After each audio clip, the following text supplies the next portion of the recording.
Okay, so what I'm going to do is I'm going to create a subclass. I'm going to call it a dog. And again, we don't need this, as I was saying, because dog is in the same package as pet. I'm going to extend pet, and now I get this puzzling red squiggly. And look what it says. It says constructor pet in class pet cannot be applied to given types. Required string found no arguments. Okay, so what the heck? Now, based on what I've already told you, can you figure out why it's saying that? Several steps.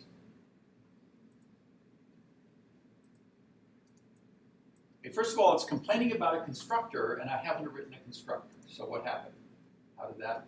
Do we need to find a super constructor? Or does it do it on its own? Yeah, I mean, that's one of the issues.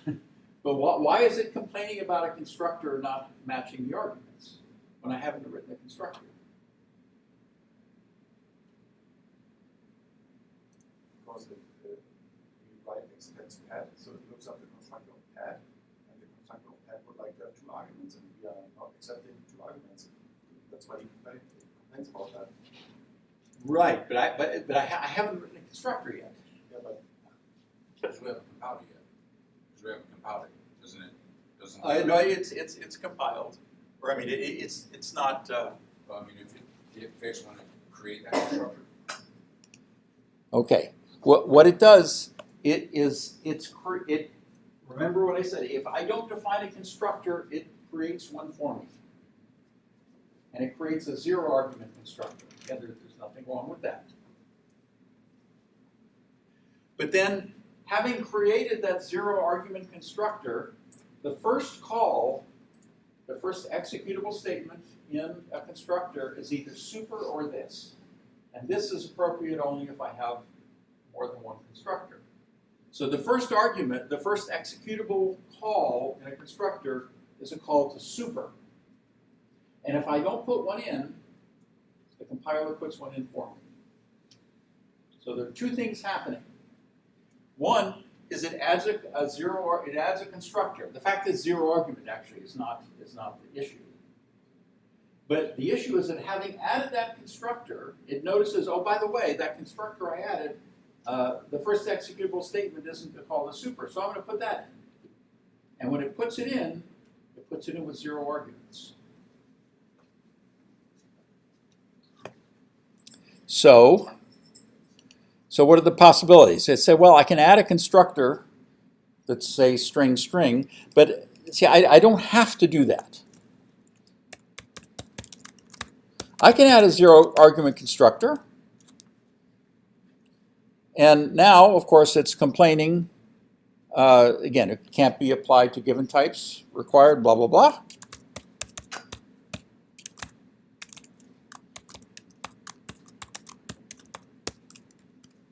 But if I put my super in, now notice all the red squigglies are gone. So the fact of this being a zero argument constructor is not, that doesn't blow things out of the water. It's that this call to super has to match something in the superclass constructor.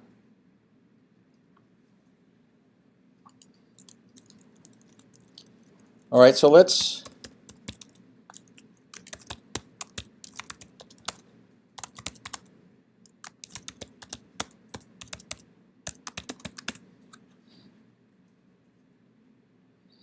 okay, so here I've defined another constructor.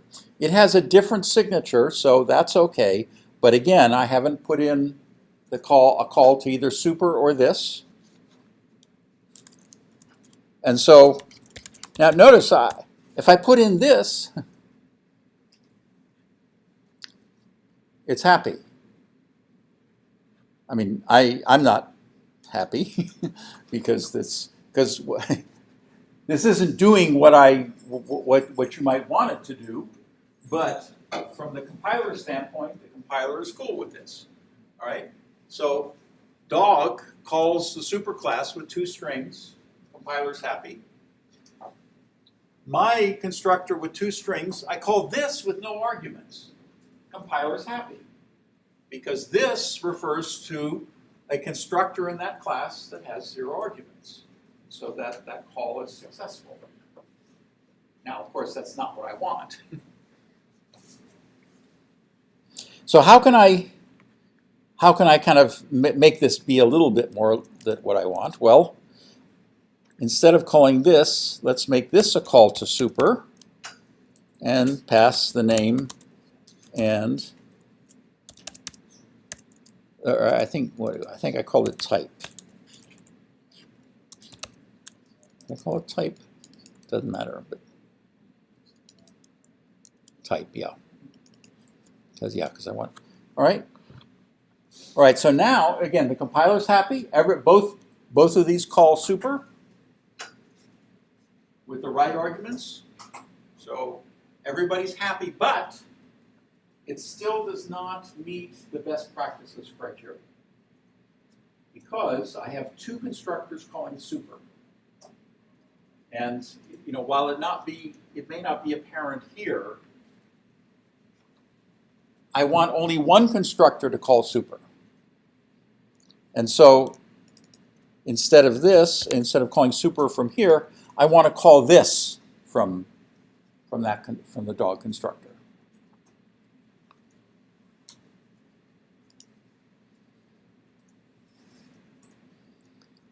But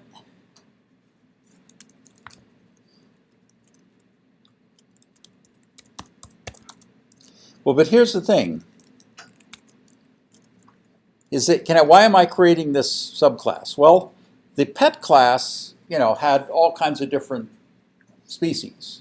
If I create a dog class, presumably I'm only going to put dogs in there, but maybe I want to distinguish them by their different breeds. So instead, so what I might want to do, so let me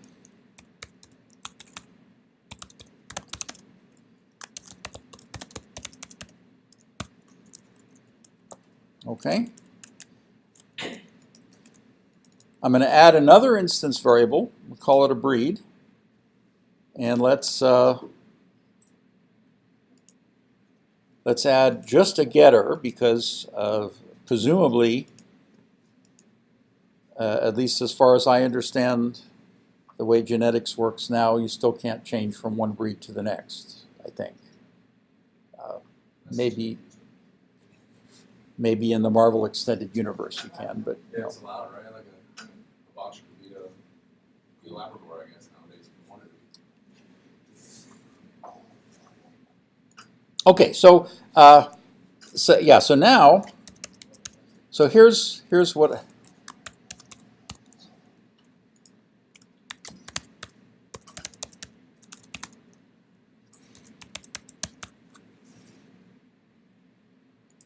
All right.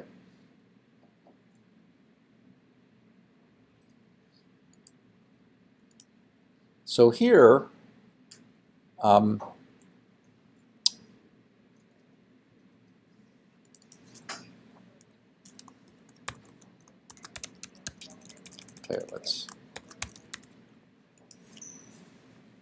okay, so now, see that now what I'm doing is that for this constructor, I'm using the second argument in a different way. The type is always going to be a dog because if I'm one of these guys, I'm always a dog, but I'm going to specify what the breed is, and if I don't specify the breed, I'm just going to say I'm a mutt. And so in fact, what I might want to do is, for whatever reason, just give it a name and pass that name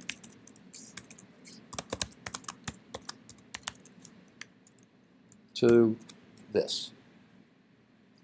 Okay, so here, this constructor, the string one, where now I have name and breed, which is going to be a different variable than the one in the superclass. That's the master constructor. That's the only one that calls super. And all the other ones just call this.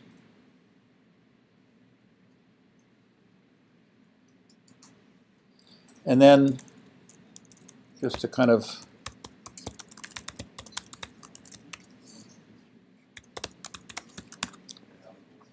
okay, now here's another thing. See,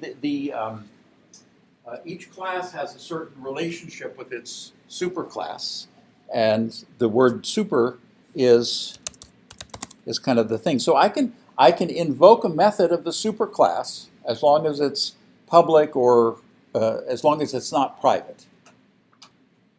And I do it this way.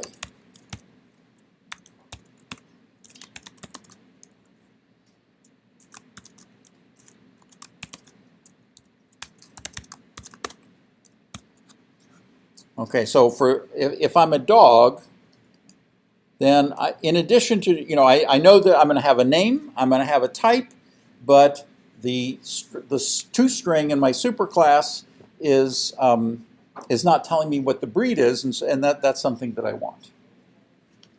And so here I'm saying, this is what I call the programmer virtue of laziness. So I say, all right, I've already have a toString which does almost everything that I want, and I just want to tack on this extra thing. So instead of retyping all that, I just say, okay, give me the superclass toString, and then I'll just tack on the breed. And if I can do this in less than a minute,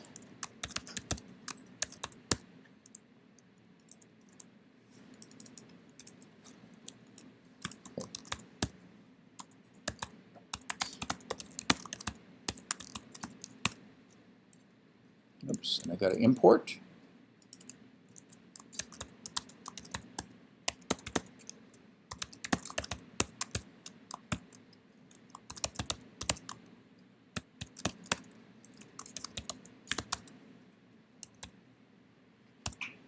Oops, this should be lowercase.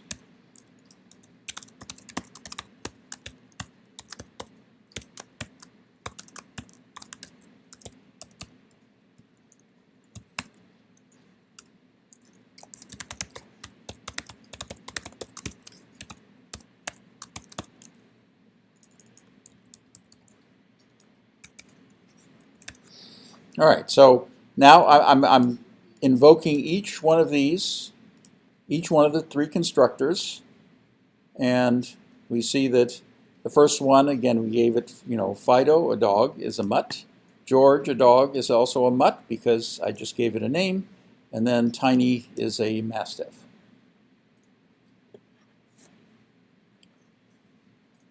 Now, just to kind of, I'll give me a second here. At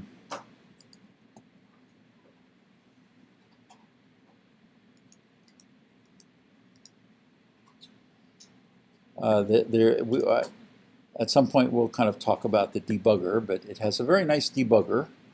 Right now I just want to kind of show you how it kind of steps through things. So you see, so when from here, from this first dog, it jumps into this constructor, and then the next one goes to this constructor.